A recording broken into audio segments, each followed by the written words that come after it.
They charged him 10 times what they would charge one of the locals for all that medical care.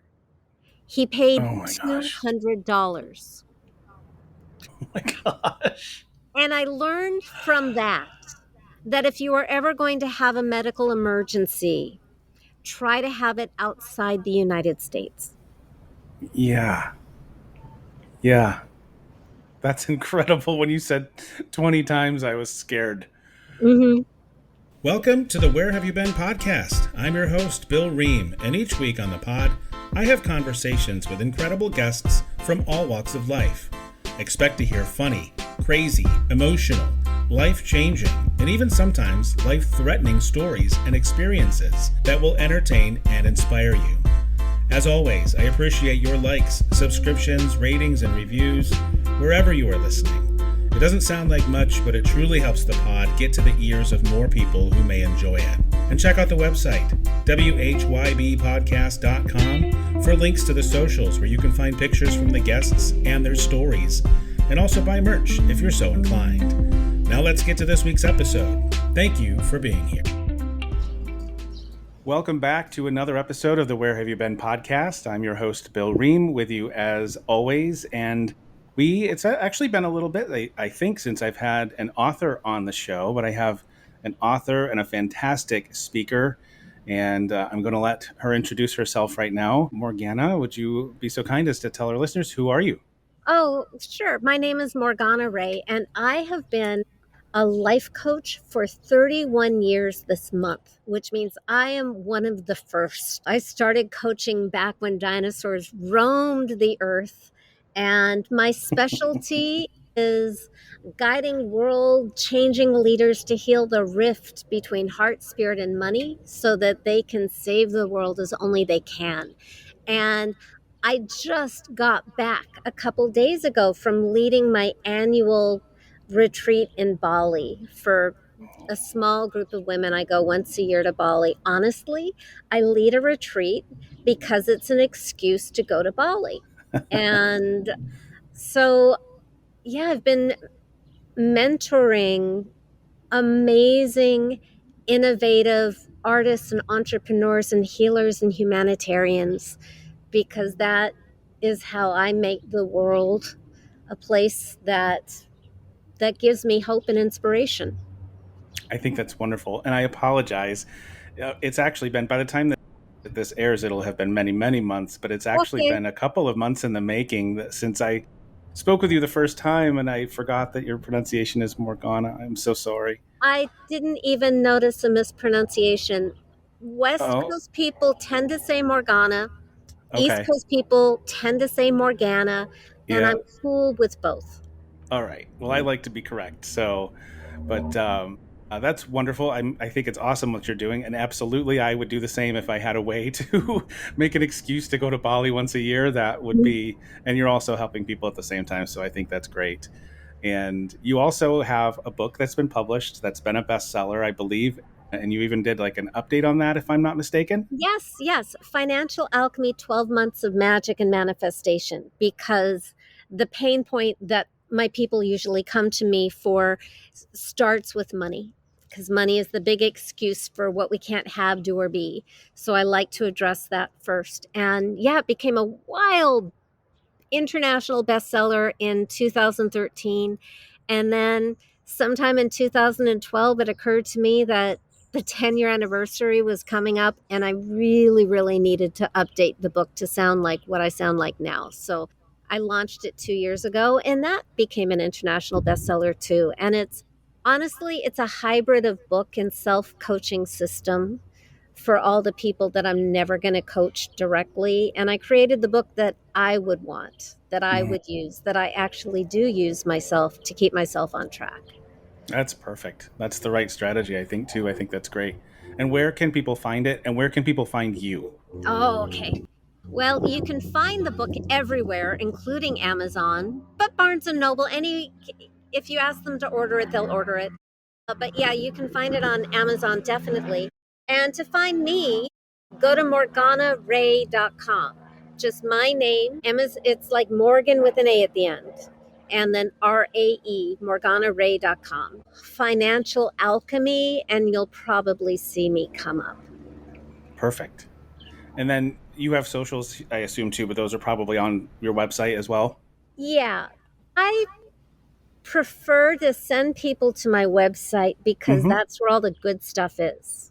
Where years of articles and videos answering people's questions. So lots and lots of free quality content there. It's kind of the mothership of where all my best stuff is. So I would start there. And yeah, you'll find me on Instagram and Facebook and whatever, a lot of other social Mm-hmm. media. But for, I think, the best curated content, I'm old school. I like to really have it on my own website Yeah. so everybody can find it. What you're to find and search whatever you're looking for. Yeah. Get to know you first, and then if you're interested in kind of keeping tabs on you, then follow the socials. Yeah. Yeah. And also, So, by the way, I send out, I'm behind because I was in Bali, but I also try to every week send out an email answering some reader's question or offering some useful advice.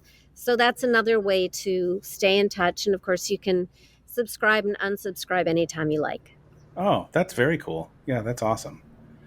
So, shifting gears into the travel part of it, because inherently, what you're traveling to Bali once a year, and I'm sure you're doing some other things as well, work wise. Mhm. But it doesn't. It's not specifically a travel based work that you do. No. And the So, retreat is not about travel, but the reason I do a retreat so far away in a country with a different language and a different currency and different flavors and sounds and scents and traditions and all that is because whether you're traveling for a retreat or just for fun, when you leave home and you leave the familiar, you are changing your perspective on your life automatically. You're yes, lighting up all your neurology, you're making new connections. It is the best way to really see yourself and see your life and wake up away from, I think, the trance we fall into in our home surroundings. yeah, I agree 100%. Absolutely. Yep. And it's so easy to just kind of do the same old if you're in your same environment. So, yep, I agree. So, that being said, when did travel become a part of your life? Was it something at a young age that your family did, or was it something that kind of developed over time for you? How did that happen? That's a great question. I think it's a family value. I come from immigrants. My grandmother was born in Shanghai. Her mother was born in Ukraine. So there was always kind of this sense as I grew up in Los Angeles. My family saw itself as sort of an international family. And my mother and father loved to travel. And we would go to Mexico when my mom was a single mother. We would go to, Mexico from time to time to Puerto Vallarta. What's it called? Rancho de la, oh, I can't remember. Basically a 1970s fat farm. But it was a chance to cross the border as a kid. And I think I had my first really big trip with my mother and stepfather when I was 16, when we went to France and Italy. And I had Mm. been studying French in high school. And we go to France and Italy, and I made the disturbing discovery that the Italian boys on that trip were cuter, and I was learning the wrong language. Crash course. Right. Oh, So funny. in college, I did my best to remedy this mistake and studied Italian, and then started doing the Eurail thing Hmm. and crashing in hostels and talking to strangers in different languages and making friends and having adventures. Let me ask you, how many of those languages do you still remember today? Oh, I know random words in French and Italian and a little bit of Spanish. And I probably know more Balinese than I know Russian. So Yeah. it's useful to know how to say thank you in every country you go to. That should always Yes. be the first word you learn. Yes, I agree. Please and thank you. Yeah, we've mentioned it on the podcast before. It's Yeah. and some few more basics probably. And Yeah, in I Bali, make it a you point. learn Indonesian for thank you, which is terima kasih. But if you really want to get a smile from people, you learn the Balinese word for thank you, which is suksama.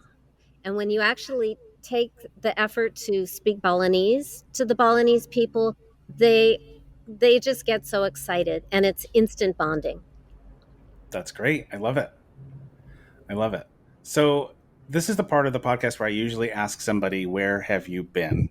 Hence the title. But I think I'm more inclined to ask you, "Where have you not been?"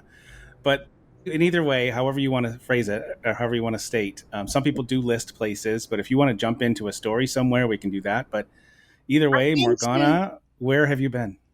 my goodness. So I will, my first trip, I'm going to weave this into the story with my husband because for years I was speaking on stages in Scotland and Scandinavia and Australia and Mexico, all these beautiful romantic places by myself. And I just kept saying to the universe, I want to travel the world with the love of my life. And then one day, a guy on OkCupid with the handle Travel Guy wrote to me, Mm. and he had the worst headshot of anybody who has ever been on a dating site. It was this kind of fur hoodie that made his face look round and bald with a big red nose because apparently he was, I guess, in Greenland and dog sledding or something. And and that was the photo he chose. But he wrote a good letter, and I dug through his profile, and there was one photo that looked like he might maybe be cute. So we had a date, and he was cute, so we kept dating. And before we got married, we went on a trip to Armenia, Georgia, and Azerbaijan. Wow. Right? Yeah. So, the romantic capitals of the Caucasus, or however, Caucasia. Fascinating, fabulous trip. I highly recommend it. It's the intersection of East and West, the Silk Roads, Europe and Asia. Really, really intriguing, history rich area. It's a place I don't think about when I think about going to travel. I don't even, it doesn't even come to mind, but And I'm that's why very we intrigued. Yeah. That's why we did it. And that was our first trip together. And then about 6 months later, when I was finishing my retreat in Bali and my husband was my then boyfriend was in South Africa, uh, taking photos of animals, he proposed marriage on a really, really bad Skype connection. Boy, he's racking them up. Yeah. So, obviously I said yes and we Uh got huh. married. And then and we just eloped very quietly, then told our parents and announced it on Facebook.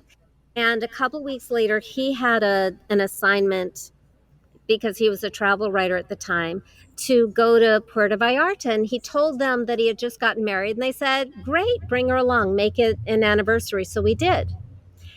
And on this trip, we were in the downtown area of Puerto Vallarta, walking by their iconic cathedral, Our Lady of Guadalupe. And my husband, on a lark, I think he just thought of it as sort of a goof, said, hey, you want to get married again? And I was filthy and sweaty and dusty and oily from a massage. And I said, of course. So we walked into this beautiful cathedral and took off our rings and exchanged you made up new vows. And it landed deeper the second time round, or the second time exchanging vows, because I had never been married before. Uh And huh. now I'd been married 13 days. And I felt like I knew a little bit more. I had 13 days of marriage under my belt. And I think our vows were just better. And he saw how deep the experience was for me that he thought would just be a cute little goof. And he came up with the idea that let's get married 100 times in 100 countries. Oh my So gosh. we have been married in Mexico and Croatia and Montenegro, Bosnia Herzegovina, Serbia, that's a story, Slovenia, Italy, Vatican City, the Republic of San Marino, Turkey, Bali, Canada, Mexico a couple more times, Costa Rica, and that's all I can think of at the moment. That's We've still, had 28 weddings, and sorry, Portugal, Spain, Brussels, and France, and I don't know, we have a list. wow. And every time you keep marrying each other. I recommend it to everyone. I think we spent less money on 28 weddings than we would have spent on one large wedding in Los Angeles. And for me, it of course it's more effort for the girl because I have to get into a white dress and put on makeup and, you know, if not necessarily. Some of the weddings were really ornate, big deals where people just threw us weddings. And some of them were just really quiet little, here's a shady tree and let's exchange vows here. But for me, it is a moment to stop life and say, you are my priority. I choose you. Yeah. And I know all the worst things about you by now because it's been 11 years. Hmm. And I still choose you and I still love you and I still will be here for you. And not only is it just wonderful to experience love in different cultures and different ceremonies, but it's also from life coach here, from a neurolinguistic programming standpoint, we are anchoring our love and our commitment over and over and over again. And that Yeah. makes a marriage stronger. That's really incredible. And as a bonus, you get 28 honeymoons. Exactly. Because when you're getting married in another country, you've got the honeymoon sort of baked in. Do you try to actually do it early in the trip? No, it's not no. Our last wedding was in Mexico City in the Zocalo in November last year, and my husband got a kidney stone, Oh no. which let me say is among the least romantic Yeah. events in life. Poor man, in so much pain. Oh gosh. Fortunately, great hospital, great medical care. And so we spent this romantic trip with him in the hospital most of the trip and in Oh no. agonizing pain until he wasn't. And he still thought, let's get married by one of those shamans in the Zocalo. So I think on our last day before going home, we made sure to get married. And it was one of my favorite weddings because I don't know half the things that the shaman was saying, but there was the incense and there was the ritual, and it Mm, felt like being pulled outside of time and space, being part of this cultural experience.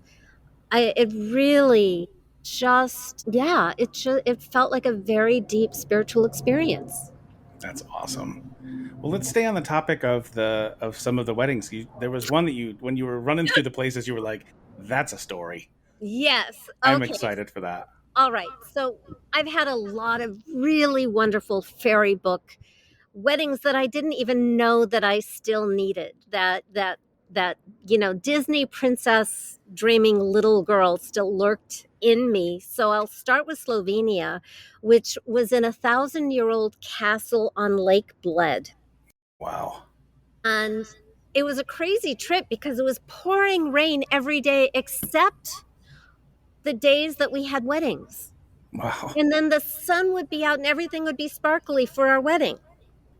Country after country after country, every wedding. And And it was, I think, 11 weddings going through Jeez. all these different countries. How long So was that trip? Do you remember? it was maybe 6 weeks. We didn't, Wow. it was really just going through things fast. Yeah. But your work affords you to travel, and his work, unless he's changed, it is travel, right? So I great. was in my hotel room coaching clients, doing podcasts and summits and all that kind of stuff during my downtime. Yeah. But I've designed my business. I made a decision in 2012 when I made a decision in 2012 that the way my business was designed, because I really wanted a life partner, I wasn't leaving any room or time to travel the world with the love of my life. So I Hmm. came up with a make time to kiss a cute guy business plan and changed the design of my business to have a lot more space for travel. And that was the year that I met my husband. Uh, Wow. so I, because it's a very high value to me Hmm. to have that personal time to travel. So I can't coach 500 clients at a time anymore. Hmm. Now I coach maybe 5 to 10 Yeah. instead, which allows me to go just a lot deeper and have I think, a better experience with the clients and also more flexibility in my schedule. So anyway, Yeah. I'm sorry. Slovenia, it's like Sleeping Beauty's castle over this sparkling lake with an island in the middle, and and they marry you in Slovenian, and the mayor of Lake Bled is in this medieval costume and making off-color jokes about first night privileges. And then when it's over, they've got a translator. I really loved the Slovenian wedding vows that are mandated by the country. And Oh then wow. they popped the champagne. They played a recording of John Lennon singing Imagine. There were a couple dozen Asian tourists taking photos. And then they rowed us out to the island in the middle that has a church on it, where my husband was supposed to carry me up the 100 steps of fortitude. Oh This my is a gosh. Slovenian tradition. And he got up 30 steps, which impressed us all. Yeah. And then at the top of the 100 steps, you ring the bell of wishes in the church, and then you eat a very specific cake that is only served for weddings and New Year's. It's crispy on the outside, soft and moist on the inside. And we also drank a very specific Slovenian bubbling wine, which was delicious. So that was, to me, the most romantic fairy book wedding that every woman who ever wanted to be a princess bride should get married in Slovenia at Lake Bled. And then Wow. we had the wedding in Serbia, which was very different. A friend of my husband's lived in Serbia, and his girlfriend was a huge Eastern European pop star named Baby Doll. And his friend decided that he wanted to marry Baby Doll. And what if we had a double wedding? And I hear this and I think, well, I've got 100 weddings. I can share one. Sure. And that's where everything started to go wrong. I had lost my ATM card and I just had a little bit of, like, a few bills that were not in best condition, which means if there's any mark or rip or crinkle, they won't change them. So we were really tight on cash. And my husband's friend and girlfriend wanted us to pay for a wedding in her girlfriend's apartment. And the friend wanted to charge €1,000 an hour to have a wedding at her place. And I would have contributed, but that wasn't what we had in mind. We just wanted Right. to, get married in a park and make it about the vows. So there was already some ill will going on. And then when we had the double wedding and my husband started sharing his vows, their Serbian friends started to boo Oh at my boy. husband's wedding vows, which is wild. Yeah. I'd never heard of such a thing. And I had this moment of clarity because I thought what my husband was saying in that moment, because we make up our vows and from scratch every time based on Mm-hmm. what we're feeling. And I just thought what he was saying in that moment was so poetic and romantic and beautiful. And all these clowns are booing. And I don't know if Wow. they speak English or not, but I had this moment of realizing that that was okay because I'm not going home with them.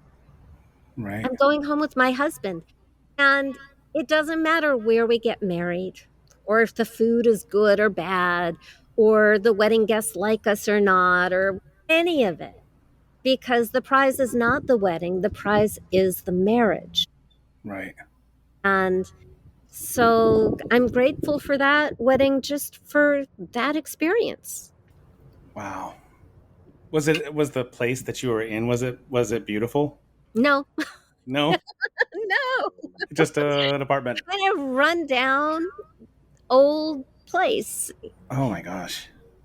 And so then my husband was about to get into a fight with one of the guests who is, I think, a kind of big in the music scene in Serbia. And he came to me and said, "We have to leave now or I'm going to get into a fight and go to jail." Oh my god. So we ran out into the rain and hopped a bus and went into the back of the bus like the end of The Graduate, me and my veil, and headed back Oh. to our hotel where the cute young woman at the front desk was a huge fan of Baby Doll. Baby Doll Uh-huh. was like, Madonna in Serbia. And she used to dress up like Baby Doll when she was younger. So my husband had a feeling things might go sideways at this wedding. He didn't tell me this, but he had told her that if the wedding doesn't work out okay, she was going to preside over a wedding. So Serbia was, I think, wedding 7. And then we had wedding 7B, Okay. and where this cute girl took us up to the cafeteria of the budget hotel and talked about Dean Martin and when the hit and gave us another wedding. That's really cool. Yeah, That's cool. that's travel. I mean, travel is it's just experience and stories. Yeah, absolutely. You have are there a couple more like of the wedding type stuff that we could that stand out to you that are good entertaining stories, or do you want to switch off to some other things that you've done with other travel? I'll leave Well, it up to you. a couple other weddings.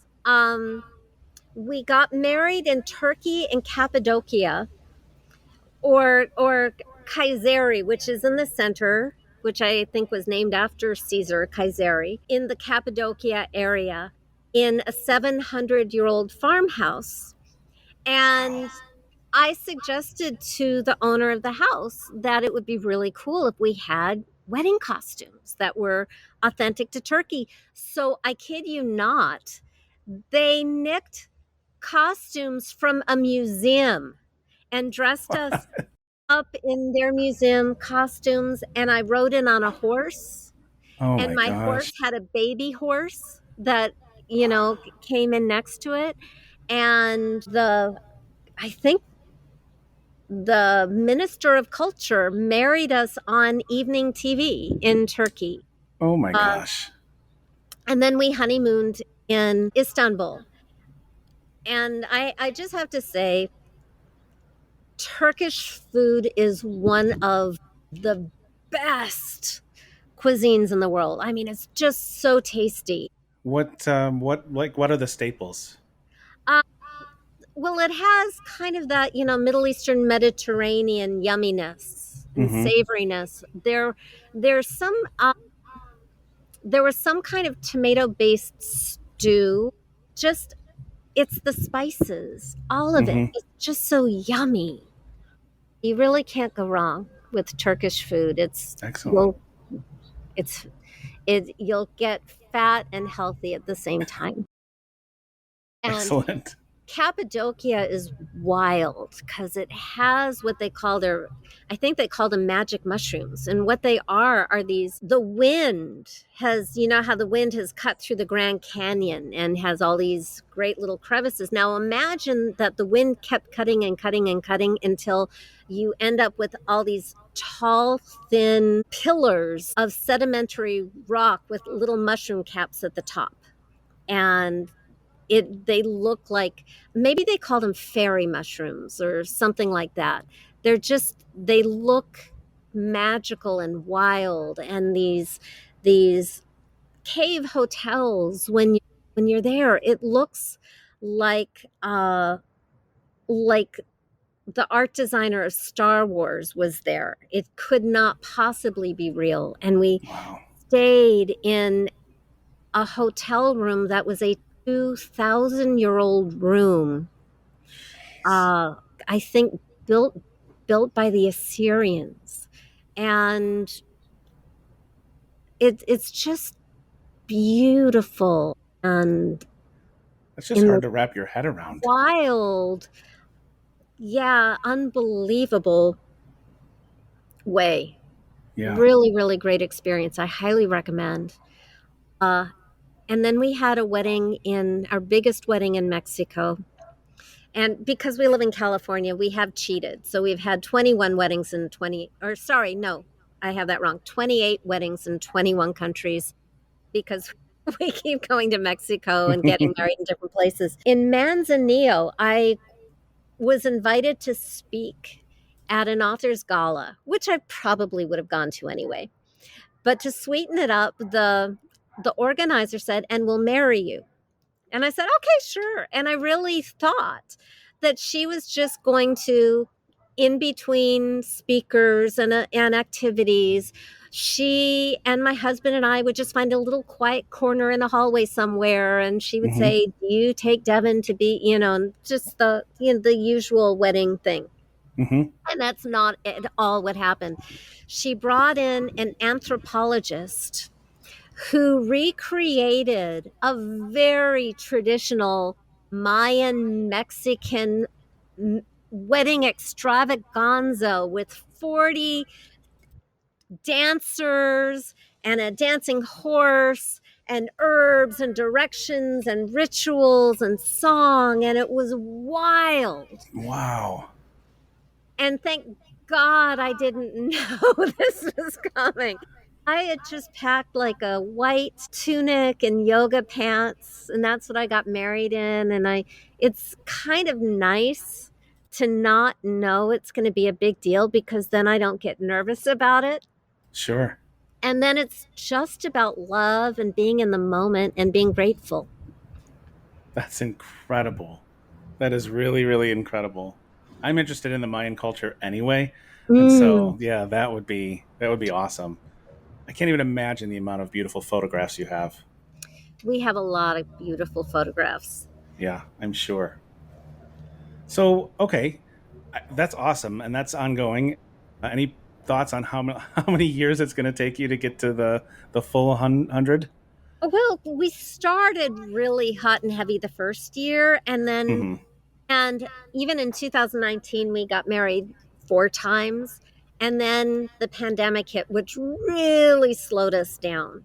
Yeah, Uh and you know that my husband's mother just died 2 months ago, and I loved her like my own mother. yeah, So we're dealing with that, the yeah, grief and kind of adjusting to this new reality. But I think once all that's settled, we will start traveling a lot more.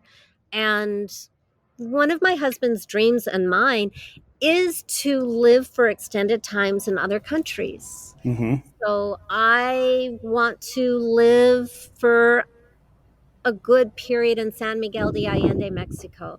My husband wants us to live for maybe 6 months in Japan, hmm, where I've never been.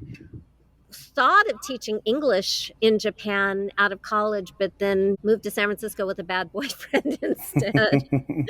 Um, I would really love to spend a good amount of time in Asia just to explore Asia. I would love to live for a good amount of time anywhere in Europe because then everything else is so close. Yep. Yep. You and me Definitely. both. Uh, Buenos Aires is really, really calling me. I've never been to South America. I also really, really want to go to South Africa Yeah. and Israel. We could have a Jewish wedding in Jerusalem and a Baha'i wedding in Haifa. That, there's Yeah. just I'm greedy and hungry for the whole world. Yeah. So many places that you can possibly Yes. go. And so, which is crazy because you've been so many places already. Right? Tell me your thoughts. How many times have you been to Costa Rica? I've only been to Costa Rica once.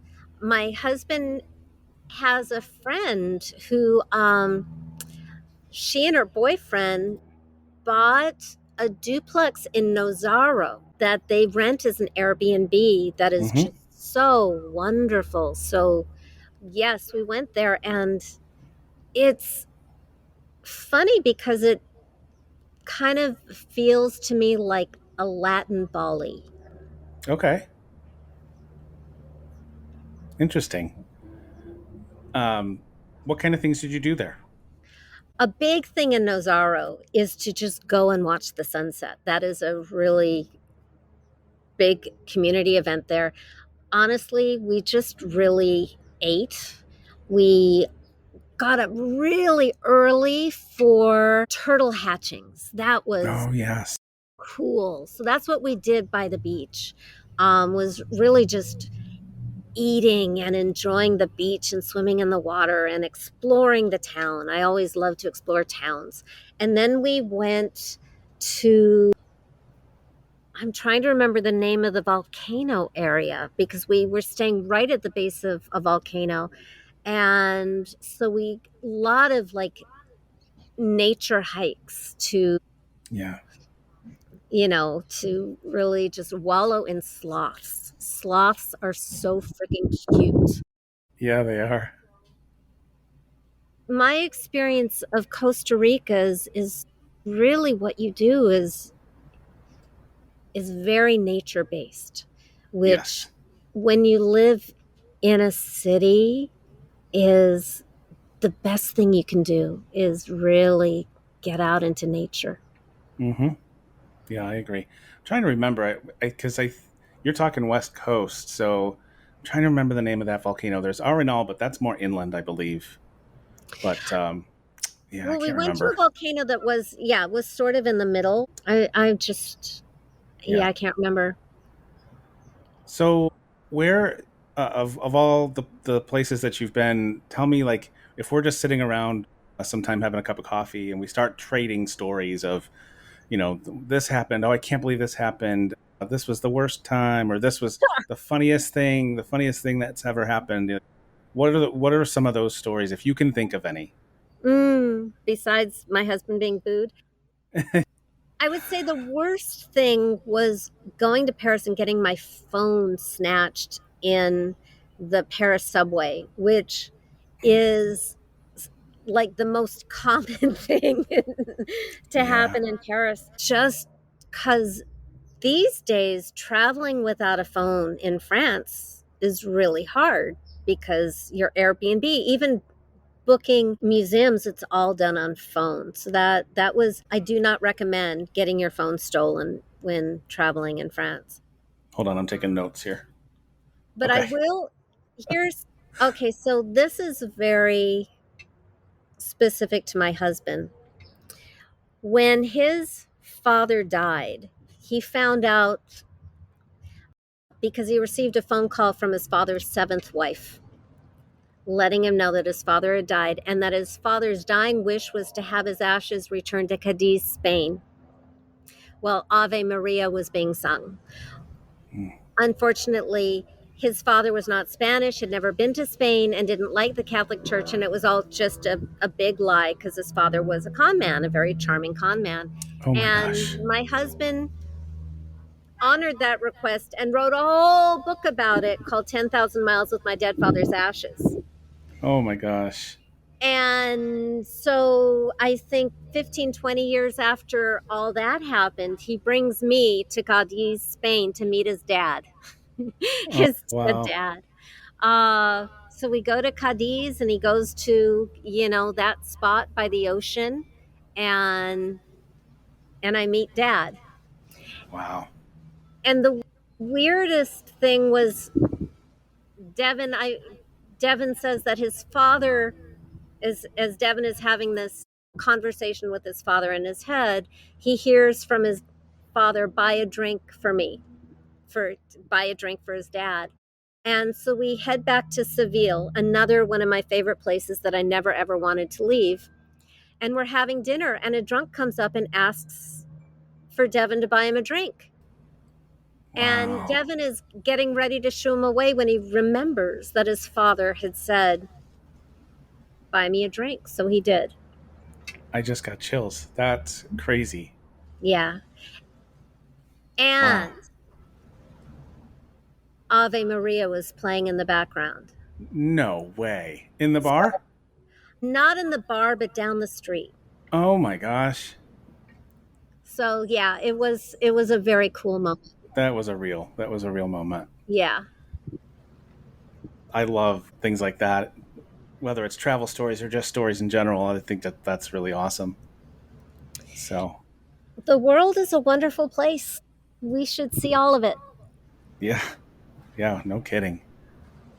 Any times that you can think of, I'm just trying to, I'm like, now I'm running through emotions in my head. So like any times you could think of that you maybe by yourself or you and your husband were like, just you felt something scared you, something like really frightened you at any point on any of your travels.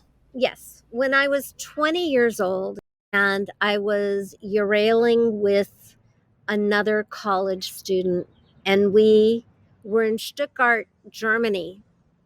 And it was really, really weird because I didn't speak German, but she did. And we were in a coffee shop, and there was this guy staring at us in a really kind of weird, kind of creepy, Creepy. felt Yeah. a little malevolent. And she heard him mutter that we didn't look German. And when we left, he started following us. And we literally hid. Whether we were in any danger or not, who knows? But it makes a great story Yeah. because it was, very exciting and frightening at the time. Did you actually see him like go by or anything or Yeah. Yeah, we ducked into a store and then we just waited until we didn't see him anymore. So I would say that was my that was the scariest experience I've ever had. It was yeah. just a really weird, there Yeah. are crazy people everywhere. Mhm. And you haven't asked, but I have to give a plug to Bali. I shouldn't because it's already too crowded, but this was, I think, my 12th trip to Bali. And I always, always talk about Bali with a warning that if you go to Bali, you're probably going to go back to Bali again and again and again. And it's for me, because there are other places that are just as gorgeous.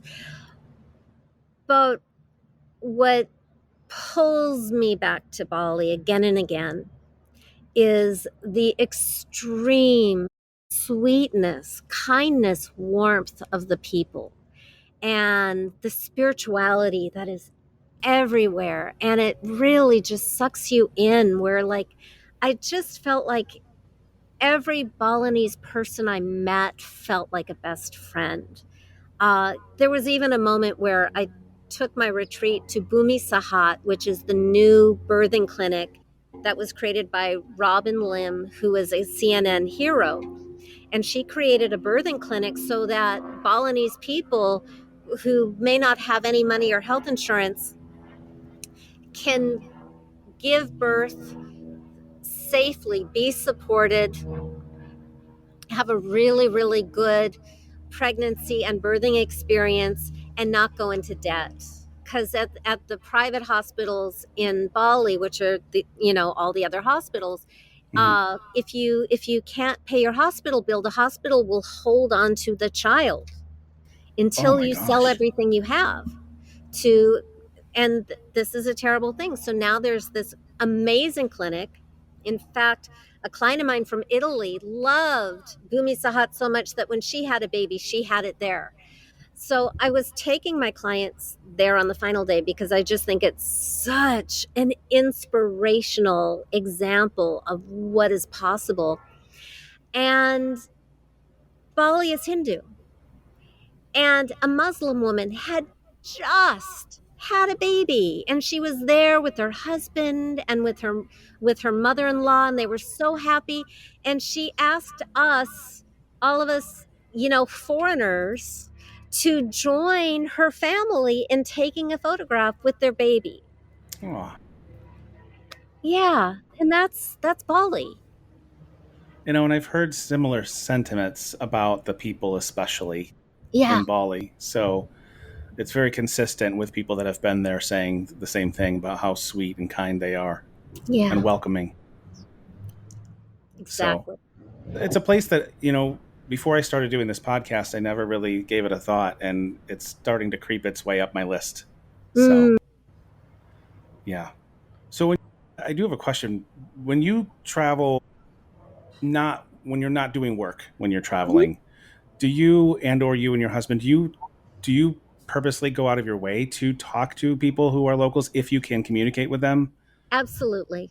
and and Absolutely. maybe even other travelers, just Yeah, yeah. I'm kind of an introvert. Kind of meaning I am very much an introvert, but when I travel, I love to talk to strangers. hmm. It's so much of the experience and the fun Yeah. connecting with people from around the world. Yeah, I was going to say that I there's been a number of times for me that just saying hello to someone, or if you're sitting near them at a restaurant or something, and just that looks good, what is that, or just starting something turns into, now we're having drinks together, and now we're meeting up the next day, and Yeah, now we've exchanged phone numbers, and you know you actually develop a relationship with people. I don't know if that's happened for you at all, but it's I definitely. love that part of it. And I think that's the point. And uh, I've had Catholic weddings and Muslim weddings and just all sorts of, depending on the country that I'm in, these different cultures and traditions. And, people are people are people. And, we really want fundamentally the same things. We want to have happy relationships and safety and security for us and our families. And I think it's good for humanity to get to meet people from other countries, especially countries where you may have heard or have negative associations with. Like, all I knew about Bosnia Herzegovina was the stories of the war in the 90s. Hmm. So to actually go there, and by the way, there still are scars of the war, and the Serbians live separately from the Bosnians. And we had beautiful human connections with people on the different sides because humans are humans. And I think the more we connect that way, the less conflict we'll have. Yeah. Oh, absolutely. Any of the people that you've met along the way that has just a great story to it that you are okay with sharing? It's funny because I had a story on the tip of my synapses a couple minutes ago, and I'm just trying so hard to remember what it was. And I messed you up, I'm sure. I How do that. dare you? How could you do that? I What was, know. I tend to do that. let's see, I'm going back through. Oh, this is not answering your question, but I just remembered That's in okay. 92, I was traveling to Spain via France with my then boyfriend, whose brother was competing in the Olympics in Barcelona. Oh, wow. And my favorite experience from that trip was we were in this beautiful Romanesque French town in the south of France named Arles, the town of Arles, and Tracy Chapman was Mm, playing. And in 92, she was still, yeah. She was big. every yeah, she's still really big. So Yeah. we saw Tracy Chapman in this Roman arena with all these French people shouting Tracy, Tracy, and it was a great concert and one of just a great moment. Wow. That's really cool. I think she would, Yeah. that's in that setting, especially. I mean, she would have been cool to see live anyway, but Yeah. that's awesome. Do you go to concerts Not typically, or is that not really a thing? not really a thing. Just sort But of happened. yeah, we just had to. Thank God. Yeah, absolutely. Yeah, no kidding. Talk to me about, because this just popped into my head. We hopefully we both share a love of this place. Talk to me about Italy. Mm. Italy is so beautiful and there's a real warmth. And I don't know if it's because of the weather or uh, I sort of think it is, but I find the Southern European countries are very often way more open to strangers. And I've Hmm. had very good experiences in the Scandinavian and Northern European countries too. But uh, Italy is one of those places that you go to and you want to live there forever. That's Yes, why I studied Italian. Just the art, the food, the I thought it was culture. because of the boys. Well, I'm married now, I know, I know. but definitely, I can. Uh, they are beautiful. What's what I love about Italy? One of the things I love about Italy is they really know what they have. And they come out with their chairs to listen to orchestras and they really appreciate art and food and beauty and culture. They are not kind of inured to it. They really Hmm. use what they have, Yeah, which is a great way to live. yeah. One of my favorite stories about the first time I was in Italy was in 2016, and I'll never forget. We were in Rome, and just you're already walking by these incredible ruins anyway, and you're walking on a Hmm. beautiful street on a beautiful night. All like everything's already perfect, and then all of Yeah, a sudden, I told this story I think in my first episode, but we're walking down the street, and all of a sudden you hear someone singing opera, yeah, and it's like, where in the heck is that coming from? Is that a recording? Is it? And we kept walking down the street, and it was just a woman just standing off to the side of the road with some listeners there, a handful of people, just singing opera. And it was like, is this heaven? yeah. Like, this doesn't really happen in real life, does it? Pinch me. I It's a think magical place. Italians really know how to live Yes, I and they agree. really love life. To make a gross generalization as an outsider, it's what it Hmm. looks like to me. And what areas have you been to? Uh, Because it's so big. yeah, It's so I big. don't even remember because I've been a few times, but I know just from old photographs, definitely Rome, which I think is my favorite, Hmm. definitely Venice, Florence, Verona, and I other towns I just don't remember.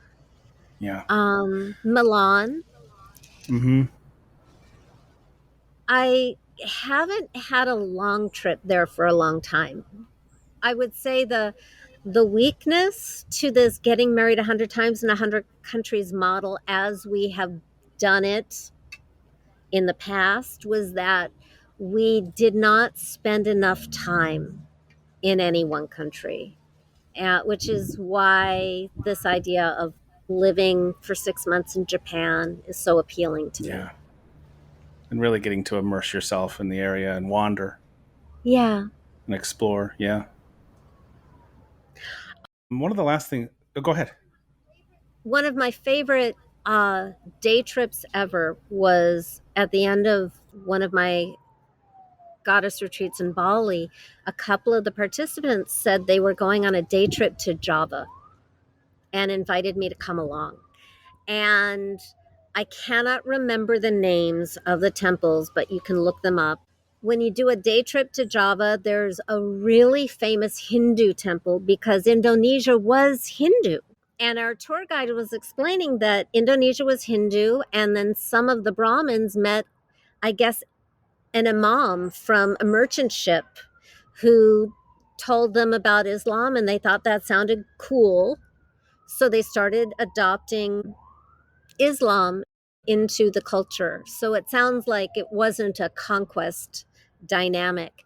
And Mm-hmm. maybe because of that, even though Indonesia is Muslim now, the culture takes a lot of pride in its history and its Hindu roots. So it still has its Hindu temple and, well, temples, but I went to this temple. And then it also has the largest Buddhist temple in the world. Oh, And wow. that was my favorite religion in college. I studied my major at Smith College was religion with a focus on Hinduism and Buddhism, which is one of the reasons I love Bali so much because Bali is Hindu and Buddhist. Yeah. As was, I believe, all of Indonesia. I think that we had a Hindu prince who married a Chinese princess who brought Buddhism and some of Chinese culture to Indonesia. But I digress. This ginormous, fantastic Buddhist temple was built by the same culture that built Angkor Wat in Cambodia. So if you ever Mm. find yourself in that part of the world, I highly recommend taking at least a day to go to that Hindu temple and that Buddhist temple. You'll never regret it. So awesome. And the history of how things like that happened is very interesting. I Mm-hmm. can only imagine the things that you learned studying and even just going to these places. So very, very, very cool. And just a couple more places I want to ask you about, unless Yeah. and if something pops into your head, by all means, please interrupt me. But I'm Uh-huh. also very interested in Scotland. Never Mm. been, and Ireland. I've never been, and those are two places that I'm very interested to go myself. Well, I think guys in kilts are really cute. And I love the Scottish brogue, and the landscape is beautiful and full of castles. So what's not to love? I even Hmm. like and I know that people make fun of like Scotch eggs and haggis and all that kind of stuff. It's actually really tasty. So big fan of Scotland. Huge fantasy of my husband wearing a kilt and getting married there. And then Ireland is that's my heritage through my maternal grandfather. So, and just the British Isles in general, quick note, my name is Morgana because I was named after King Arthur's sister, Morgana Le Fay. So I first Ah. went to the United Kingdom with the stated agenda of finding some fairies, which I failed at, but I really hoped.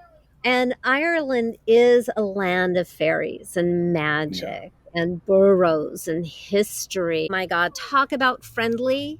So, my first time in Ireland renting a car, uh, and I rented a stick shift, which don't do that. Not if you're because here I am driving on the left side of the road and a stick shift Oh at the same yeah. time. And kid you not, I ran into a bus within my first hour. And I Oh immediately no. jumped out of the car and banged on the door of the bus to show my shame and my guilt to the bus driver. And I'm from Los Angeles. So I was Yes. expecting, insurance and recrimination and anger. And the bus driver was like, oh, it's nothing. and gave me a smile and be gone, you know? Oh my And then an gosh. hour later, I blew out a tire by hitting the curb. My first day driving on the wrong side of the road was not anything to be proud of. And so a couple of Irish guys just like jump out of their driveway and change my tire, and they're calling their employer to say they're going to be late and they won't take any money, and they're all just super sweet. So that was my introduction to Ireland. Wow. Oh, that's quite the introduction. Yes, I agree with you. I can drive a stick as well, but I would not do it on the other side of the car. Yeah, No. it's too much to think of. Yeah. So anything else before I just being mindful of time? I want to get to my final five questions whenever you're ready.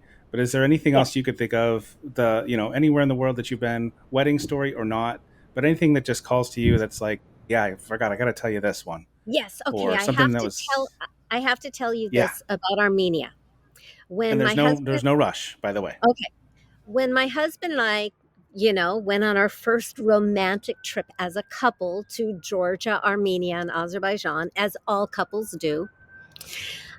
When we were in Armenia, a gentleman on our tour spontaneously went blind in one of his eyes and was rushed to the hospital. We were in Yerevan, the capital. Fortunately, if you're going to go blind, that's the place to go blind.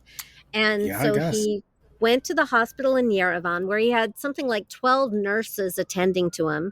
And they flew in an eye surgeon from Moscow, and they're doing MRIs on his eyes, and he's, texting his doctor back in New York City, who says, yeah, they're doing all the right things. They repaired his eye. He was out in 2 days, able to see again. Apparently, he had a detached retina, and they surgically fixed that. And they charged him 10 times what they would charge one of the locals for all that medical care. He paid Oh my gosh. $200. Oh my gosh. And I learned from that if you are ever going to have a medical emergency, try to have it outside the United States. Yeah. Yeah. That's incredible. When you said 20 times, I was scared. Hmm. That's, yeah. I told a story in a different episode about when we were in Venice and my daughter had fallen ill. And Mm. so we took her, we found a hospital. We were actually staying on a little island off of Venice and found a small hospital there, made our way around, finally found some people. It was practically empty. And they took her in, and we had to take the bill with us. And we had to go to a tobaccoria to pay the bill, which was $20, which I guess compared to eye surgery was outrageously expensive. But and then I think her prescription I think was like $3. Yeah, I mean, but still, $23 for a hospital visit and a prescription. Yeah. Sign me up. you know, I had a it's horrible migraine somewhere in Scandinavia. I can't remember which country. Somebody at the train station told me to go to the hospital around the corner. And I was like, "What? Are you kidding?" But I did. And within 5 minutes, this, gorgeous Viking doctor in Birkenstocks came out, asked me some questions, wrote me a prescription. I got the prescription filled, and the entire thing cost me $42. Jeez. Yeah, it's insane the difference between America and other countries. Yeah, medical So tourism. awesome. Yeah, it's a new. We should start a thing. Yeah, Yeah. absolutely. Um, Feeling like you're a little off? Get out. Go somewhere else. Well, always said that if I need my hip replaced, I should just go to Thailand. Okay. Because my husband did a story on medical tourism in Thailand, and he said that the hospitals, they don't have sepsis. They feel like hotels. The hotel concierge will set you up with tours when you recover, and it's clean, and the medicine is really quality medicine, and it's such a fraction of the cost and a better experience. Sounds like it. Yeah, and Thailand's another place that's on my list too. So Me that's too. wonderful. I've never been. Have to go. Yep. Despite watching White Lotus, I still want to go to Thailand. I haven't watched it yet, but that's Don't. I keep Season meaning to check it out, 3, but no. yeah. Yeah, season Okay. 3, forget it. Is my Well, humble that opinion. stinks. Eh. I hate it when something like that happens. The show something starts off so good, and then maybe they change writers or they take it in a wrong direction, but or I'm drag it sure out too season long. 4 will be fantastic to make up for it. Let's hope Great for your cast. sake, I just and then you can let me know, Okay. and if it rebounds, then I'll give it a shot and I'll trudge through season 3. Okay. All right. So, anywhere else you can think of? Like I said, there's so many places you've been that we haven't even touched on, and I want to be mindful of that. If there's something you want to share, this was months in the making for us to get together and do this. Yeah, So I think we covered a lot. yeah, we did. So in that vein, and again, if while I'm asking my final 5 questions, if something pops up, by all means, please, you're welcome to share. Definitely. So the first question, and at least one of the questions you've kind of already answered, but that's okay. The first question I have is, of all the places in the world that you have been outside of your own home, where is the most incredible meal experience that you've ever had, and maybe what was that? If you can Mm. try to somehow choose one that just jumps out at you. And I say meal experience very particularly. Yes, okay. In Ubud, in Bali, is a restaurant called Lokavor, and they have a vegan and a not vegan version of their sort of multi course tasting menu. And a friend of mine just happened to be in Bali at the same time, and we decided to go and try that out. And it was so much fun and crazy delicious. And you get these little portions, but a million of them. And so you Mhm. really get to just savor each one. And what's so much fun about Bali is the spices are so different than from anywhere else. It's not Indian food, it's not Chinese food, it's not Thai food, it's Balinese food. So they have their own taste and their own twist on things. So it's an experience. I really, really recommend it. Very cool. And I think back to the very first time I ever did one of those like tasting menu type of meals. When I got my very first portion, I was thinking, man, where are we going to go after this? Just so that I can actually get full. But by the end, absolutely, I'm every time I do one of those, I'm very comfortable. I'm not too full. It's just the right amount of food, and the variety. And like you said, I mean depending on where you are in the world, the different spices, and especially if they're using local ingredients, which most of them do, it's wonderful. I love those types of experiences. And you're eating slowly and you're savoring it because the Yes. portions are small, and that does fill you up. Yeah, I mean, it's like a 2-hour meal, sometimes maybe even longer. Yeah. But it's a wonderful experience. So, okay, question number 2. Of all Uh-huh. of the places in the world that you have been, even if I gave you a free trip, where would you say no, thank you, and not want to go back? Costa Rica. Yeah. And this is not because of anything wrong with Costa Rica, but I am sensitive to heat. And I was sick most of the time that I was there. So I did not enjoy it the way I would have liked to.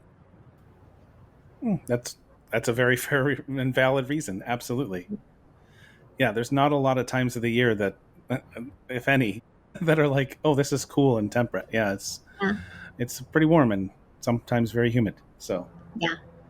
okay, flipping that for question 3, where in the world that you have been do you absolutely have to go back to? Well, top of the list is San Miguel de Allende and Bali. And I also have this deep, abiding passion in my heart for Scotland. Every It's sort of like what you were talking about in Rome, Italy, and this is definitely true for Rome, Italy, where I have to go again too. But Edinburgh, just everywhere you look in the old town, it looks like a movie set. It's just so beautiful and romantic and dramatic. And there's further up, there's a place called Isle of Skye. And there's this one spot in the Isle of Skye called the Fairy Glen that is just so pretty and so magical that is just, um, yeah, it just sort of haunts me. So, Yeah. decades later. So, yeah, I want to go back. And sometimes I find some of my fondest memories are some of those places that you can visualize it very clearly in your mind. You were there, but it's so hard to Absolutely. describe the beauty because it's a feeling, and you can't Yeah. really speak that out loud. So yeah. And then honestly, like every Californian, Portugal. We all want to move to Portugal. Okay. And I've heard that a number of times as well. Portugal Yeah. is a go-to place. Yeah. Yeah, I have a fantasy of like, if this American experiment doesn't work out, I just want to grab all my friends and we'll all move to a village in Portugal and we'll walk every morning and we'll share supper every evening and we'll invent our own little blue zone. There you go. Absolutely. Okay, two left. Question Uh-huh. four is, and you've answered this one definitely, but you can add to it if you'd like. Of Okay. all the places in the world that you have not been, where do you absolutely have to go? I have to go to Buenos Aires. I have not been to South America.